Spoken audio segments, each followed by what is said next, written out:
राजा हरिश्चंद्र को क्यों राजगद्दी छोड़कर शमशान में चांडाल का काम करना पड़ा? क्यों उन्होंने अपनी पत्नी और पुत्र दोनों को बेच दिया? जब भी सत्य और दान की चर्चा होती हो तो राजा हरिश्चंद्र का नाम लिया जाना स्वाभाविक है। सच बोलने और दान देने के लिए उनकी मिसाल आज भी दी जाती है।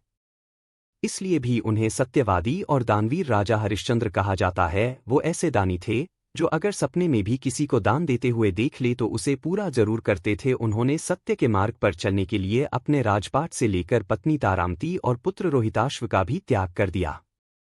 भले ही अपनी सत्यवादी और दानवीरता छवि के कारण राजा हरिश्चंद्र की काफी लोकप्रियता थी, लेकिन उनका पारिवारिक जीवन अत्यंत दुखी रहा। जानते हैं राजा हरिश्चंद्र के त्याग और सत्यवादिता की कहानी के बारे में।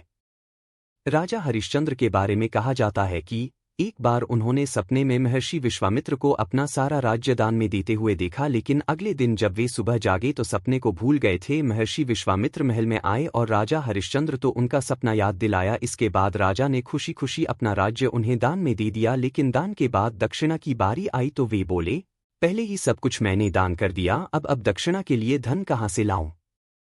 बहुत विचार करने के बाद राजा हरिश्चंद्र ने खुद को बेचने का फैसला किया और काशी की ओर चल पड़े। इधर रानी तारामती और पुत्र रोहिताश्व को एक व्यक्ति ने खरीद लिया, उधर राजा हरिश्चंद्र को श्मशान के एक स्वामी ने खरीद लिया। हरिश्चंद्र की पत्नी उस व्यक्ति के घर पर बर्तन मांजने और चौका चूल्हा का काम करने लगी, वहीं कभी सिंहासन पर बैठने वाले राजा हरिश्चंद्र श्मशान का काम करने लगे।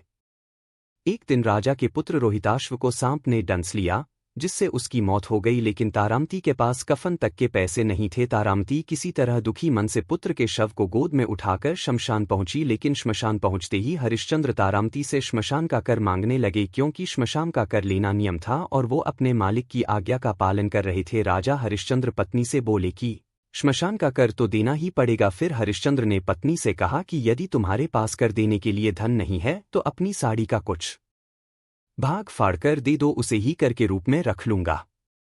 लाचार होकर जैसे ही तारामती ने अपनी साड़ी फाड़ना शुरू किया, उसी समय तेज गर्जन हुआ और विश्वामित्र प्रकट हो गए। विश्वामित्र बोले, हे राजा, तुम धन्य हो, ये सब तुम्हारी परीक्षा हो रही थी जिसमें तुमने यह सिद्ध कर दिया कि तुम श्रेष्ठ, दानवीर, सत्यवादी और धार्मिक हो।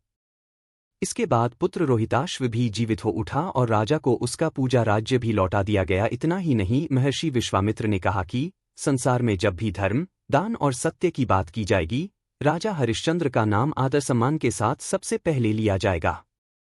दोस्तों, आपको अगर वीडियो अच्छा लगा हो तो वीडियो को लाइक करें और चैनल को सब्सक्राइब करें। धन्यवाद।